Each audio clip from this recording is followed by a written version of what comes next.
13 বছর পর আবারও বিশ্বজয়ী ভারত। দেশ জুড়ে শুধুই খুশির হাওয়া। টানটান উত্তেজনার এই ম্যাচে অবশেষে জয় ছিনিয়ে নিল টিম ইন্ডিয়া। টি-20 বিশ্বকাপ ফাইনালে সাউথ আফ্রিকাকে পরাজিত করল ভারত। টসে জিতে প্রথমে ব্যাট করে ভারত 7 উইকেটে 176 রান করে। টার্গেট ছিল 177। অনেকেই আশা ছেড়ে দিয়েছিলেন যে ভারত হয়তো এই ম্যাচ জিততে পারবে না, কিন্তু লড়াই করে জিত হাসিল করল ভারতীয় ক্রিকেটাররা। ইংল্যান্ডের বিরুদ্ধে সেমিফাইনালে ভারতীয় ইনিংসের ভার সামলেছিলেন রোহিত এবং সূর্যকুমার, কিন্তু ফাইনালে দক্ষিণ আফ্রিকার বিরুদ্ধে দুজনেই ব্যর্থ হন। এদিন ম্যাচে রোহিত শর্মা 9 রান করে, ঋষভ পান্ত 0 করে এবং সূর্যকুমার যাদব 3 রান করে 5 ওভারের মধ্যে আউট হয়ে প্যাভিলিয়নে ফেরেন, যার জেরে বেশ খানিকটা চাপে পড়ে যায় ভারতীয় দল। পরবর্তীতে দাপটের সঙ্গে খেলা শুরু করেন বিরাট কোহলি। অনেকদিন পর তাকে তারই চেনা মেজাজে এদিন খেলতে দেখা যায়। এরপর চাপের মুখে বেশ খানিকটা আগ্রাসী হওয়ার চেষ্টা করেন অক্ষর প্যাটেল। শেষ পর্যন্ত রান আউট হয়ে তিনিও ফিরে যান প্যাভিলিয়নে। ভুলের মাসুল দিয়ে অর্ধ-শতরান হাতছাড়া করেন তিনি। 31 বলে 47 রান করে তিনি প্যাভিলিয়নে ফেরেন। উইকেটের অন্যদিকে আগলে রেখেছিলেন কিং কোহলি। গোটা প্রতিযোগিতায় ব্যর্থ শিবম দুবে কিছুটা লড়াই করার চেষ্টা করলেন ফাইনাল ম্যাচে। 22 গজে সঙ্গ দিলেন কোহলিকে। প্রতিযোগিতার প্রথম অর্ধ-শতরান করলেন কিং কোহলি। আউট হলেন 59 বলে 76 রান করে।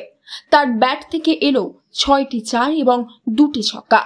শিবম করলেন 16 বলে 27 রান, 3টি 4 এবং 1টি 6 মারেন তিনি। কোহলি শিবম জুটির 72 রানের শেষে হার্দিক অপরাজিত থাকেন 5 রান করে। জাদেজা আউট হন মাত্র 2 রানে। এদিন ম্যাচে সাউথ আফ্রিকার সফলতম বোলার কেশব মহারাজ 23 রানে 2 উইকেট নেন। বল করতে এসে প্রথম ওভারে রোহিত এবং পন্থকে আউট করেন তিনি। 26 রানে 2 উইকেট অনরিক নোকিয়া, 36 রানে 1 উইকেট কাগিসোরা বাডার। মার্কো জনসন 1 উইকেট নেন 49 রান খরচ করে।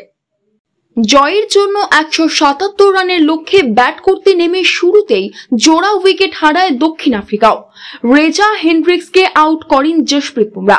এডেন মার্করামকে আউট করেন অর্শদীপ সিংহ। 12 রানে 2 উইকেট হারানোর পর দলের ইনিংসের হাল ধরেন কুইন্টন ডিকক এবং ট্রিস্টান স্টাবস। তৃতীয় উইকেটে তাদের জুটির সাবলীল ব্যাটিং কিছুটা চাপে ফেলে দেয় টিম ইন্ডিয়াকে। তাদের জুটি ভাঙেন অক্ষর। স্টাবস আউট হন 21 বলে 31 রান করে। তিনি মারেন 3টি 4 এবং 1টি 6। তারপর কুইন্টন ডিককের সঙ্গে জুটি বাঁধেন হেনরিক ক্লাসেন। দক্ষিণ আফ্রিকার রান তোলার গতি আটকাতে পারেনি ভারতীয় বোলারেরা। কুইন্টন ডিককে আউট করেন অর্শদীপ। তার 31 বলে 39 রানের ইনিংসে রয়েছে 4টি 4 এবং 1টি 6।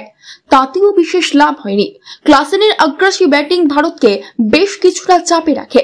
শেষ পর্যন্ত হার্দিকটাকে আউট করলে আবারও লড়াইয়ে ফেরে টিম ইন্ডিয়া। ক্লাসেনের করেন 27 বলে 52 রান। সূর্যকুমার যাদবের দুর্দান্ত ক্যাচে ক্লাসেন আউট হতে পাল্টা চাপে পড়ে যায় প্রোটিয়াররা। জনসনও দলকে ভরসা দিতে পারলেন না। তিনি আউট হলেন বুমরার বলে। পরপর 2 উইকেট হারানোর পর ডেভিড মিলার এবং কেশব মহারাজ চাপ সামলাতে ব্যর্থ হন। বুমরা আর অর্শদীপের বল সামলাতে পারলেন না তারা। 6 মারতে গিয়ে আউট হন জনসনও। আর অবশেষে জয়ের হাসি হাসে টিম ইন্ডিয়া। 13 বছর পর আবারও বিশ্বজয়ের স্বাদ গোটা ভারতবাসীর।